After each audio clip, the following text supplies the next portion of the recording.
At InDigital, we know that public safety professionals hold themselves to a high standard. In fact, standard doesn't do it justice.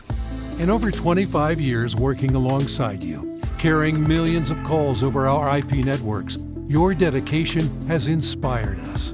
That's why our ESI Net goes beyond industry standards, not only I3 compliant, but designed to adapt to future development for a network you can count on when it matters most. Learn more at indigital.net. Here in Greenville County, we have 8 different places where a 911 call can be answered. It is the largest county in South Carolina. It's a challenge. The type of information that a telecommunicator gets from Radius Plus is location-based technology. You can see where the caller is, if they have a medical issue, if they speak a different language. They're immediately able to text to that caller in their native language. It reduces response times because it immediately gets first responders where they need to be. If Within the Trenches has ever taught you something, open your eyes to what it is like to be a 911 dispatcher, or has inspired you to become one, then help support us and join our Patreon. Get exclusive bonus content, one-of-a-kind swag, discounts on merchandise, ad-free early access to new episodes, and much more. To join, please visit patreon.com/WTT podcast. And if you're an industry partner, we have something for you as well. And now, for the show. This is Jordan, and you're listening to the Code 7 Podcast Network.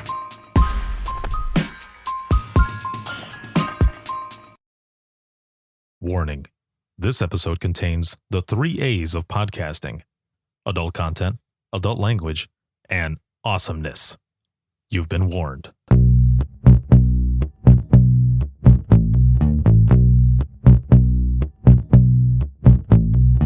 Welcome to Within the Trenches, true stories from the 911 dispatchers who live them.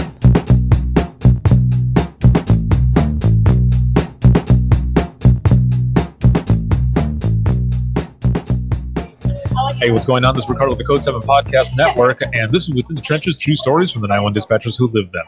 We are currently here live at the 2021 NENA conference, and a big shout out to NENA. Thank you so very much for presenting and hosting us once again. We're here in booth 1045.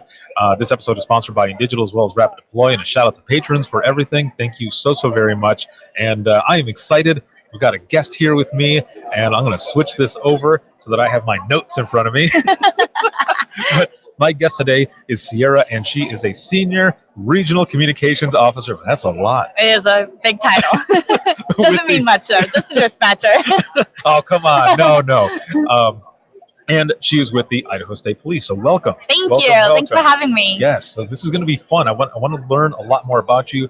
But I want to ask really quick, is this your first national conference that you've been to? Yes, this is my first one. Oh, man. So how's the experience been for you so far? It's been great. I've been having a great time. I love it. I won a sponsorship through the Kyle Plus Foundation. Very nice. So they brought me here, which I'm so thankful for, because I probably wouldn't have been able to without it. So it's been great. Everyone's been so friendly, and because I came alone, so right. I've had a great time. So, coming from where you're at and all, there's a lot of resources, right? There's a lot of resources for dispatchers and call takers now, but coming to a conference like this, it's a whole different ballgame, right? You've got the networking alone, the people that you end up meeting, those who are, maybe from the other side of the country, right? And you end up finding out, well, they still have the same problems. Like, they're dealing with the same stuff that we're dealing with. Absolutely. Everyone, we're all dispatchers, we're all call takers, we all work within it. And everyone has the same exact problems you do. It doesn't matter where you're from. Right. Yeah. So how many years have you been in dispatch? 4.5. 4.5. 4.5 years. Excellent. Yeah. So how did you get involved to begin with? Yeah. So it's in the family. My mom was a dispatch supervisor in California. She actually just retired this year. And my stepdad was a police officer. Nice. So I grew up with it. So I knew for a while I was going to be a dispatcher. Oh, man. Okay. So growing up, as you say, you knew that you were going to be getting into this. What were some of the things, I guess, that you experienced growing up? I spent a lot of nights in the dispatch center. Really? Yeah. So. Oh, man. I'm only child, so either I would stay home alone or I would go with my mom at the center. I would either just plug in and listen to something. So I was hearing calls from when I was young, a teenager, hearing these calls. Yeah. So I just kind of knew that's always where I wanted to be. And because I expressed such an interest in it, my mom would take me more often than not. Yeah. And then my stepdad would come home and tell me all these stories. And I knew I wanted to stay within the dispatch side. He never convinced me to come to that side of the road. But yeah, I just grew up with it and knew that's what was going to happen. Holy cow. Okay, so going in there, if you can remember, like just thinking back, reflecting on those times, younger when you were first in there, what is that like for you? Like what, almost looking at it through, childlike eyes, was it like, this is like NASA, or something like what you're looking at? Like, this is crazy. This is all like space age or something. What was that like? It was a lot. I mean, it's definitely busy. She was definitely in a busier center, and it was just nonstop and fast paced and active. There was so much going on always at once. Obviously I couldn't keep, my 13-year-old self couldn't keep up with it. But it was just so interesting and so fun and fast paced and just boom, boom, boom, boom, boom. And I was like, this is where I want to be. It always interested me. Oh man. So you got to sit in there for all that time, you're listening to calls. So I can only imagine. So when you're in there listening to calls, was it the umbilical cord basically? Yep, a little bit. Yeah, I would be actually plugged in, and then if my mom got up, I would check behind her. I'll follow along. They would change stations every 2 hours, so we'd pick up and follow the next station, and then pick up and go again. Yeah. Oh, this is crazy. This is crazy then. So at 13, I mean, how are you processing? Some of these calls that you're listening to. Do you remember any of those calls from that time? I don't. The only call I remember was from a ride along that I went on, that the subject ended up getting tased. But that was a ride along, so I don't really count it. Yeah. I don't remember anything from listening in, thankfully. Yeah. I don't think there was anything that bad that traumatized me or anything. Yeah. It didn't push me away. That's for sure. You've I mean, here I am. So. Dang. I guess luckily I didn't hear anything that I was like, ooh, she shouldn't have heard that. Right, yeah. She tried to keep me more on the dispatching side of things and less of the call taking side of things. Gotcha. I think it was purposeful, honestly. So. Right. Man, okay, so I want to go back really quick because you mentioned your ride-along where someone got tased. Yeah, so first ride-along in her center, and they go, here's your bulletproof vest. And I go, okay. Nice. Awesome, okay. Yes. So we're driving around, and a bolo comes out. I forget why, for whatever reason. Yeah. And this guy walked by who matched the bolo, and so the officer pulled up to him and was like, hey, can I talk to you? And the guy takes off. So we followed him, and he throws a gun out of his bag, and we're following behind, and then he hopped a fence, and the officer got out of the car and hopped the fence as well and ended up tasing him. He wasn't the guy we were looking for. He was wanted for a bigger charge. He just happened to match the description of the guy we happened to be looking for. Yeah, what are the odds of that? Yeah, because we probably want to talk to him if we weren't looking for someone who matched what he looked like. But yeah, that was fun. Spent hours in the hospital waiting there, waiting for him to be cleared. And then, So, and this is at 13, right? Around there. Yeah. So, you probably, you're sitting up front. Yep. And you're probably going lights and sirens, maybe. And so you even got to experience that. Yes. It's sitting there and just going lights and sirens. The first ride along that I did when we were going lights and sirens, it was an amazing moment, but also they didn't tell me to brace myself during that time. No. So I was smashing to the side, and the deputy is just laughing. And I was like, I guess I need to brace myself. Yeah. He was like, oh yeah, I probably should. That's funny. Oh man. So the ride along aspect was always something that I enjoyed. Yeah. One of the ride alongs I remember doing, it was flashbacking now. This is when I first started out dispatching in Florida, and I was riding around with one of the city officers, and there was this dance hall that was there in town, and it was always bumping around Saturday and Friday and stuff, and they call out for a fight. So we're hauling ass over there, lights and sirens, and there are people that are walking. Everybody had dispersed, but there is a security guy. And a security guard and a guy who's walking out who's just struggling, and he's holding on, and he's trying to fight him off and stuff. And then there's another guy who's walking behind them who is just being calm, cool. He's completely fine. Well, as they walk by, and this is as we're pulling up, another security guard runs out, has this big ass spray bottle of pepper spray, Oh no. and gets in front of the guy who's doing nothing, Oh no. and just sprays the hell out of his face. Oh, And he's no. covering his face, and he's yelling in Spanish, "Ay Dios, por qué?" Which is translation, "Oh God, why God?" And I was like, Oh no. "This." So I hate laughing about it, but that was funny shit. Yeah. I mean, It was not something I was expecting. And the officer that was with me, she goes, "Why are you laughing? What did he yell?" And I told her, and she's like, I should not have asked you that, because now that's what I'm going to think when I walk up there to see what they're doing. yeah. So yeah, those ride-alongs, man, they're the best. yeah, it was always fun. But you getting to experience that early on, like that's pretty awesome. But also that you ended up sticking with it as Yeah. well. So around how old were you then when you ended up, I guess, like applying and being like, this is what I want to do? Right. So I went to college. I moved to Boise for college. And then once I graduated, about 6 months later, I started applying and got in with ISP. And actually, I started in a different department at Idaho State Police. And then once they opened up the dispatcher position, I just slid right in. And there I was. Oh, man. Started 2 weeks later. So you had, all of this experience and everything, going in and stuff. And so what was the training like for you then when you ended up getting started? Right. It was obviously hard because training's hard, but I knew the seriousness of it, and I knew how it wasn't just the job to me. It wasn't just they were hiring, so I applied. I knew what I was getting myself into. So I think that definitely helped. Oh, man. So, I think one of the big things too that would have helped with all this process was the fact that your mom was there, and that Right. That you talked about this, your stepdad, sharing these calls with you and everything, because and it probably helped for your mom as well to be able to kind of talk to you, because you were already experiencing it. So if she ever shared any calls with you as well, I mean, the both of you are talking, Right. And you don't really understand it unless you're in it. right? So being in it is definitely helpful. Yeah. I mean, it's a good and bad thing she's in it, because I could go with her to a problem. Sometimes she'll have the mom hat on, and sometimes she'll have the supervisor hat on. And I'm like, I don't need to be lectured right now. I'm trying Right. to vent to you. Yes. Like, she'll be like, oh, sorry. But you should really do this. And I'm like, okay, no. No. If I wanted your advice, then we'll go a different route. Right now, I'm just needing to bitch to you. You're right. Yeah, exactly. It's both a good and bad thing. Yes. So what was you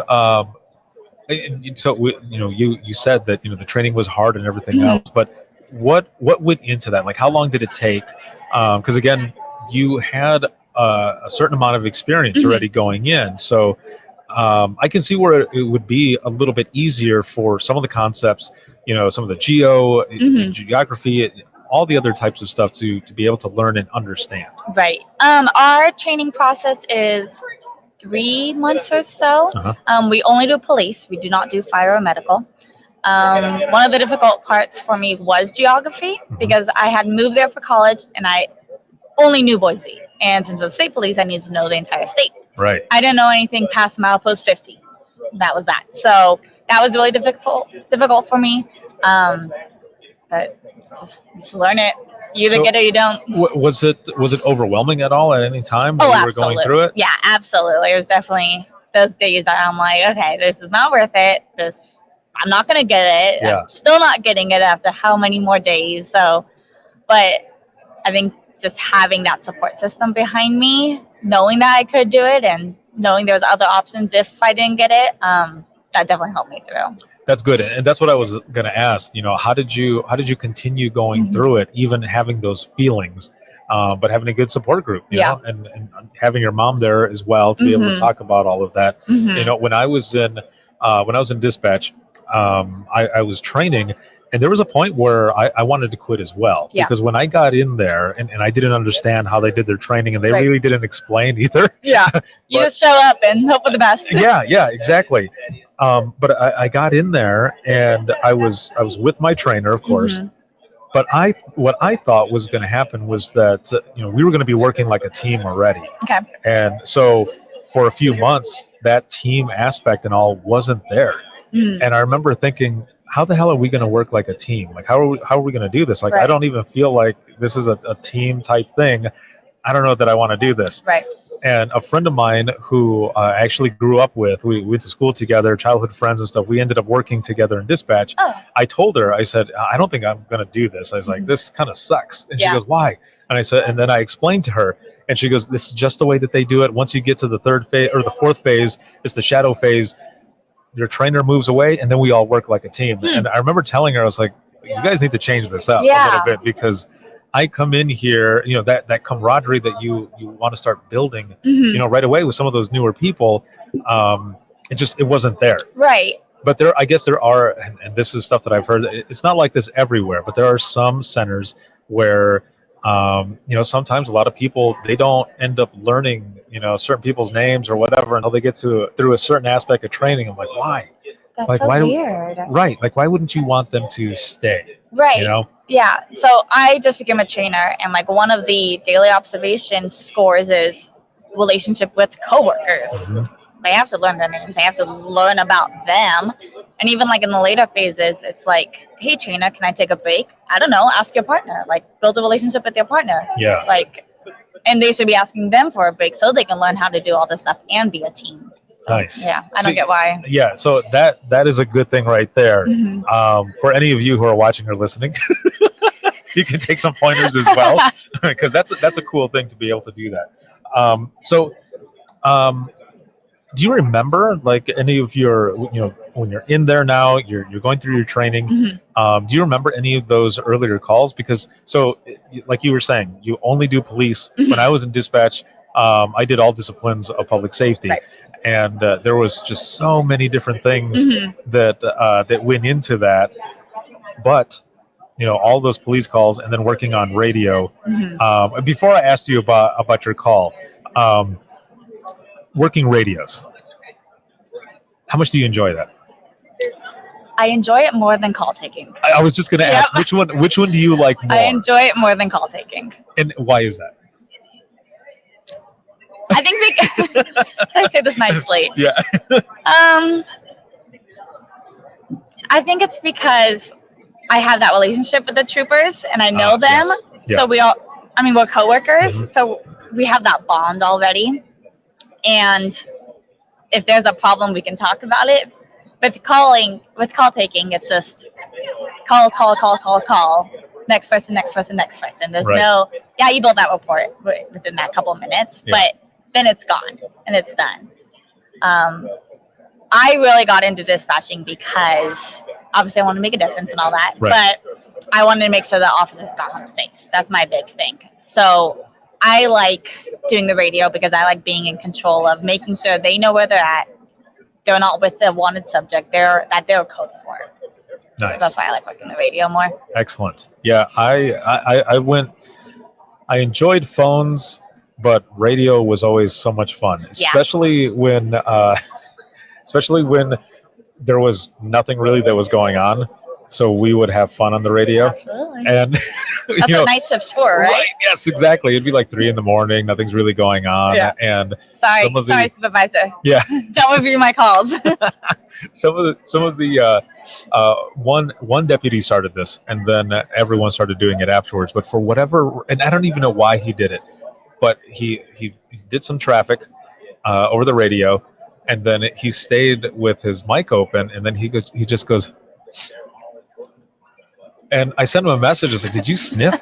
And he goes, "Yeah, man, that's my thing now." I was like, What? "Okay." So it sounds so stupid, but it was so hilarious because. We had we had our city officers, we had our troopers, and then we had all of our deputies. And the deputies and troopers would go back and forth on different things. And a trooper would say something over the radio, and then a deputy would come over on like a secondary channel and just go. Oh no! Like I said, it's so stupid, but it was funny. Yeah. So they would clear from a call. So just as an example, it was like K91 Central, I'll be 1024. And like 10-4. Or we would do have you ever seen the movie Saving Silverman? I don't think so. Okay, so there's a scene in that movie. You can find the clip on YouTube, and Jack Black has a little walkie-talkie. Okay. And when you hit the button, it makes a sound. And he's hitting the button or he's going and then hitting the button. and the other guy who's in the scene, he goes, you don't have to do the part. It does the part for you. So we would be on radio, and I would key up, and I would just and then do my thing. So we would do that, and like meow. We would do the meow thing. So there was a lot of times that we would have fun, but also I love a good chase on the radio. there's something about those. Well, of course, when nothing crazy is going on. Right. Yeah. But it's that one in custody that you're like, yes. Yep. Yeah, exactly. That's why I keep coming back. That's right. Yeah. Yes. That always, that I guess kind of that adrenaline rush, as well that goes into it. So, that makes sense. Wanting to do that as well over taking the phone calls. Mm-hmm. I guess, also, what have you found maybe, more, I guess, difficult in a way on phone calls versus radios? So in our department, we do call taking and dispatching at the exact same time. So we're taking the phone calls, we're taking the emergency calls while at the same time we're dispatching calls. Oh, no way. Yeah. So I think where I struggle is because sometimes I can't give the caller my 110%. Right. Because the trooper's checking out on a traffic stop. And now my attention has to switch. Right. And it just goes back and forth. So when it's not busy and I can give these callers the amazing customer service, that's when I feel better. But when it's like, okay, hold on 1 second. Hold on one more second for me. One more second for me. Yes. So I think that's why I like the radio side of it more, because they have my full attention. I need to make sure that they're cut for where they're at. I think that's why I lean more towards that. Is there ever a point where you're just simply doing radios? Or is it all phone and it's radios? Always both. It's always both. Okay. Both, so damn. Yeah. Yeah, that's a hard thing. It's hard. So I was going to ask, do you get to yell over and say, hey, I've got this going on, but you don't because you're doing both. Right. I mean, sometimes like if you're busy on your station and you could tell someone else is not, I could put the call on hold and be like, can you finish that call for me? So okay. It's definitely a team environment of most of it's in, I just need this one thing, or can you take this call for me? Can you run this person for me? Something like that. How many people are working at a time? We have 5 at a time. 5 at a time. We have 5 at a time. We have 4 districts. And then one of the district, the Boise area, since it's so busy, it's split into 2 dispatches. So how does that chaos sound?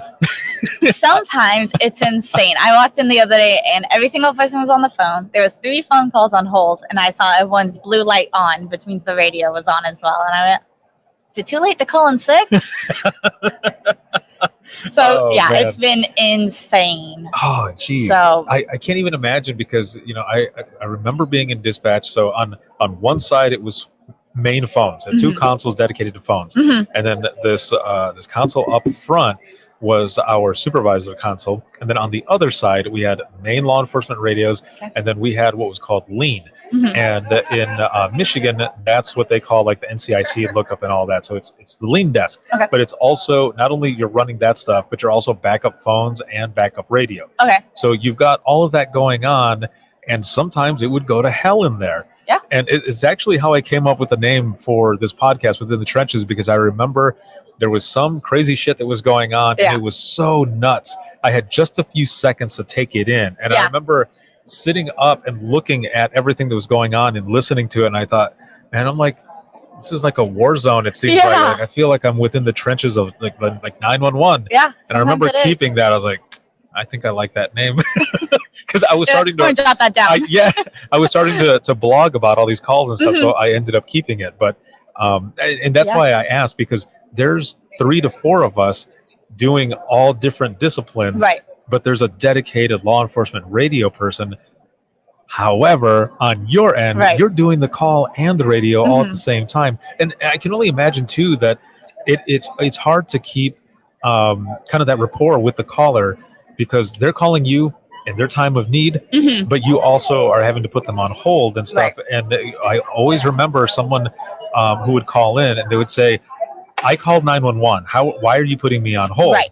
And there was one time that I actually, that I actually said to somebody, Sir, your emergency isn't the only emergency. Like 911 doesn't stop. Right. Everything is going on. He was calling about like a barking dog or Right. trespassing or something. And I said to him, I had to put someone on hold for, what the heck flew on my glasses, for CPR and to get your call. So I need to go back to that one. And he's like, oh, okay. They don't realize it. All right. Yeah, because their emergency is the emergency. Yeah. But it's not just them. But Right. Yeah. There's so much more that's going on. So, along with that, you got when someone calls in, depending on, like your tone, especially if that's the first time that they're calling. Yep. That might be the last time they call, Right. depending on, the person that they end up getting. So, yeah, I can't even imagine the struggle of taking the call, but also having to say, okay, hold on a minute. Just like you were saying, I got to do the radio and all this other stuff. Our troopers are really good with if we're like standby one finishing a 911 or something like that. Yeah. Most of the time they're really good at just standing by waiting a second because they know that. And the other thing is, we're all of Idaho. Yeah. So I may be working the Boise area, but I may be taking a phone call for Idaho Falls, which is 6 hours away. Yeah. Yeah, I think it's 6 hours. It's like That's 6 hours a long away. way. So even if we're like standby one for emergency, it may not even be in their district. It may be somewhere else. Wow. So Okay, so before I ask you this about your first call that you remember, then with that type of drive time, do you stay on the line a long time then with some of the callers? no, Or- so we have different troopers working different areas. Oh, so okay. we have the districts and everything. yeah, like we you're have different saying. Okay, districts, okay, and then great, they yeah. work only their district. So Gotcha. Yeah. Okay. That makes more sense. there is the middle of nowhere Idaho that does take longer. Yeah. We usually don't say it. We're not. If you call 911, you do not get us. We're secondary. Oh. So- Okay. I got you now. That Okay. helps a little. Right. Yeah. That definitely does help. So going into everything that you were doing, I guess if you remember some of your maybe your first call or an earlier call or even one that just kind of really sticks with you. My biggest call that I got, like when I first started, it was Yeah. after training. So I was on my own, and I was working what we call the primary station of Boise. So that they run all their traffic stops through there. That's where you broadcast the calls. It's mainly the main radio station, Yeah. the radio channel. And it was about 10 o'clock on a Saturday night. All the troopers were at dinner. They were all gearing up to do their DUI stuff that night because it's Saturday night. And we get this call of a semi had crashed into another semi underneath an overpass, and the overpass was collapsing. Oh, geez. So we're like, okay. And there's multiple explosions. So we're like, okay. So I'm about to tone it out. We have cameras in our station that shows all the roads of Idaho. And I can hear my partner across the room going, and I turn around and we just see the explosions on the camera. So I tone it out. I use the marker tones. I put it out as an unknown injury, multiple semis, multiple explosions. Silence. And I'm like, did I not hit the pedal? What's going on? Yeah. And then I get a copy. We're clearing from dinner. We'll be now. Okay. I don't think you're understanding what's going on, but okay. Right. Later on, I found out they were like, when we hear explosions, we think it's just tires popping. I was like, not this time. Yeah. So we get there, and people are calling in. You can see the fires. The semi-truck's on fire. Everything is exploding. Overpass is coming down. The trooper gets on scene and goes, "Control, there's a fire here." Oh, no. Yes. What happened was the semi-truck was stopped for construction. A car was stopped behind it, and another semi-truck did not slow down. So then they combined, and the two semis exploded. What? So 4 fatalities. Interstate was closed for almost a full day, like the whole interstate. Overpass, it didn't come down completely, but chunks started to come down. A piece of it actually hit a fire on scene. And so the overpass was closed, and yeah, it was my biggest fatality crash I've ever had. 4 fatals. Jeez. So Yeah. and on top of that, you all saw that. Yes. You saw all of that go down. Yes. While I mean, so what was that even like for you? It was really hard. The hardest part. So this was my biggest class. I was probably out training for about 5 months at this point. Oh man, so And you're yes, what I'm they still call nervous. baby dispatcher. Exactly. Yeah. Still don't really know what's going on. Yes. I think the hardest part for at least me and the rest of my team was it took them almost a week to figure out who had actually died because there was nothing left of them. Wow. So that was really hard and then we had people kept calling in like, hey, we hadn't heard from my son. Do you know who was involved in that crash? And we tell them, no, we don't. And we just had like this list of people we had to call and figure out like, could it be this person? And so that was definitely the most difficult part of it. But yeah, that's it's hard, right? When you end up having to be the one to make a specific notification, right? And because if you're calling a family member, Mm-hmm. you don't want to say something that will end up creating more victims, right? I remember a call where this husband and wife they were separated, and he went to go check. He had already moved out. He went to go check on her, and had found her. She committed suicide. Mm-hmm. And I'm on the line with him, and he's just crying and crying. And I said, "Is there anybody that you want me to call for you?" Mm-hmm. And he wanted me to call his daughter, and I called, and I told her, I said, "You need to contact your dad," and she goes, "Wait, you're with who?" And I said, "I'm with Allegan 911. I'm with dispatch," and she goes, "Okay, wait, what is going on?" Right. And I said, "I don't have all the information," which I did, but I said, "I don't have all the information or anything. You just need to call him." Yep. And go from there. She goes, "Okay, thank you very much." Mm-hmm. But it sucks because when you're in that position, you're straight up lying to them because you have the information, but you know exactly can't say because if they get in the car and start hauling ass and they crash, Absolutely. do you want that burden? No. Yeah, it's definitely hard and definitely have to play dumb sometimes, but it's for the best. Right. Yeah, exactly. What as you reflect on these 4 years that you've been doing this, what is I guess what is something that you've been most grateful for, I guess, in this profession? I mean, I guess I would say I always have a support system behind me, not just my family, but I think I could go back to any of these people and just talk if I need to. Yeah. You definitely have that family that they talk about. You don't know unless you're in this job what it actually feels like. Yeah. So having that support system and having those people that you can talk to is what I'm very grateful for. Awesome. Yeah. It has been awesome to have you on and to talk to you and learn more. There is one more thing that I want to ask you here before we go into the wrap up of this. Now, you said that you became a trainer as well, right? Yes. So what was it that was, I guess, motivation to do that? Because a lot of people that I've talked to, when they've moved up to be a trainer or deputy director or director, supervisor, whichever, is because there's something that happened to them, whether it was the training that they received, good or bad, where they wanted to be able to mold that next generation of 911 coming in, or maybe even, just like an incident or a call, something that happened. What was it for you? What was your motivation to go into training as well? I had great trainers. I had 3 different trainers. They were all so different, but they were all great. I learned so much from each of them. And I knew I wanted to be that same mentor that they were to me. And so I started training and I liked it. It was great. And then you just see them one day just get it and it just clicks for them. I was a part of that. So it's definitely what keeps me going. That's awesome. Yeah. That is excellent. So as we go into the wrap up of this episode, for anyone who's thinking about coming to a conference like this, I guess what would you say to someone who is kind of on the fence? I say just do it. I mean, I'm here alone and I'm excited, but I was terrified. Yeah.